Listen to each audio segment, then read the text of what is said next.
Long, long ago, there lived at the foot of the mountain a poor farmer and his aged widowed mother. They owned a bit of land which supplied them with food, and they were humble, peace, and happy. Shining was governed by a despotic leader who, though a warrior, had a great and cowardly shrinking from anything suggestive of failing health and strength. This caused him to send out a cruel proclamation.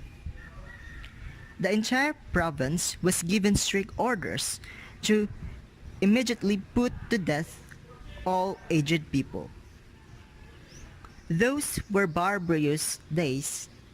The custom of abandoning all people to die was not uncommon.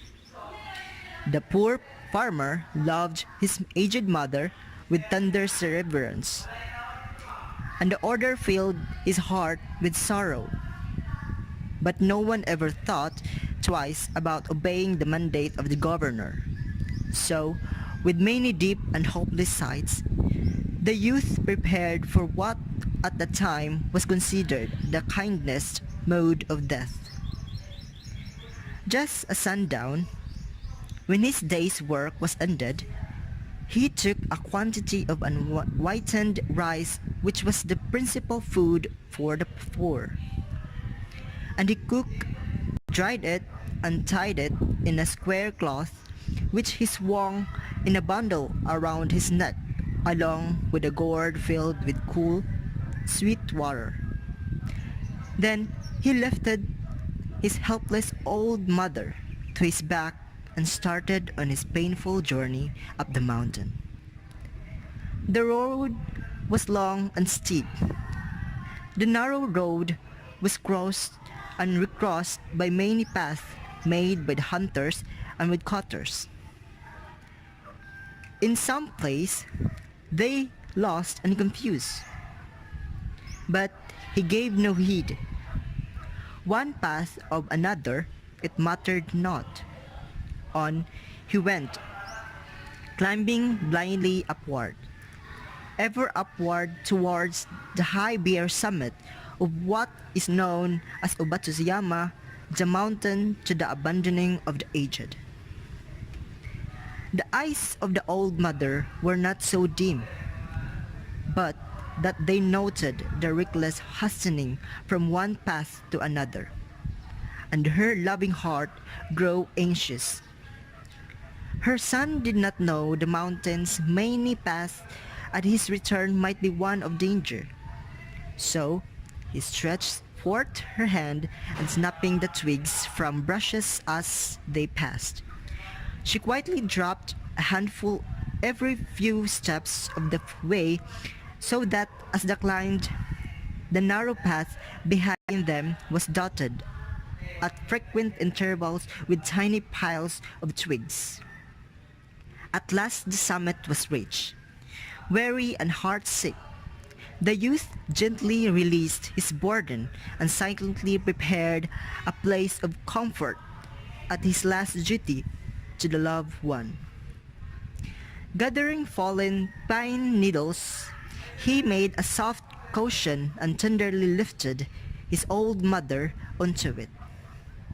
He wrapped her padded coat more closely about the stooping shoulders, and with tearful eyes and an aching heart he said farewell. The trembling mother's voice was full of unselfish love as she gave her last injunction. "Let the tiny eyes be blinded, my son," she said. "The mountain road is full of dangers. Look carefully and follow the path which holds the piles of twigs. They will guide you to the familiar path farther down." The son's surprised eyes looked back over the path, then at the poor old shriveled hands. His heart broke within, and bowing to the ground he cried aloud, "Oh, honorable mother, your kindness breaks my heart. I will not leave you. Together we will follow the path of twigs, and together we will die. Once more, he shouldered his burden, how the light it seems now, and hastened down the path through the shadows and the moonlight to the little hut in the valley. Beneath the kitchen floor was a walled closet for food, which was covered and hidden from view. There the son hid his mother, supplying her with everything she needed, continually watching and fearing she would be discovered. Time passed, and he was beginning to feel safe when again the governor sent forth heralds bearing an unreasonable order, seemingly as a boast of his power. His demanded was that his subjects should present him with a robe of ashes.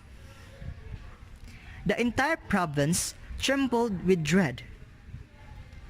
The order must be obeyed, yet who is all shining could make a robe of ashes.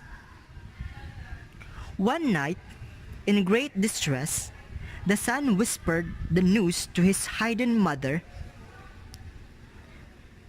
"Wait," she said. I will think. I will think." On the second day, she told him what to do. "Make a rope of twisted straw," she said. "Then stretch it upon a row of flat stones and burn it on a windless night." He called the peoples together and did as she said, and when the blaze died down, there upon the stones, with every twist and fiber showing perfectly, lay a robe of ashes. The governor was pleased at the wit of the youth and praised greatly, but he demanded to know where he had obtained his wisdom. "Alas, alas!" cried the farmer. "The truth must be told," and with deep boast he related the story. The governor listened and then meditated in silence. The aged mother shows a values of loving each other. It doesn't matter what physically look the person is.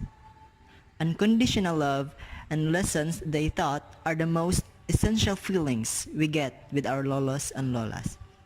They are also equipped with experience which we could apply as examples to be guided in the different situations we may encounter. Also, we cannot easily judge them because we think that something they are old enough to perform. But if you will know the whole story of their life, they have more knowledge than what you think of. The aged mother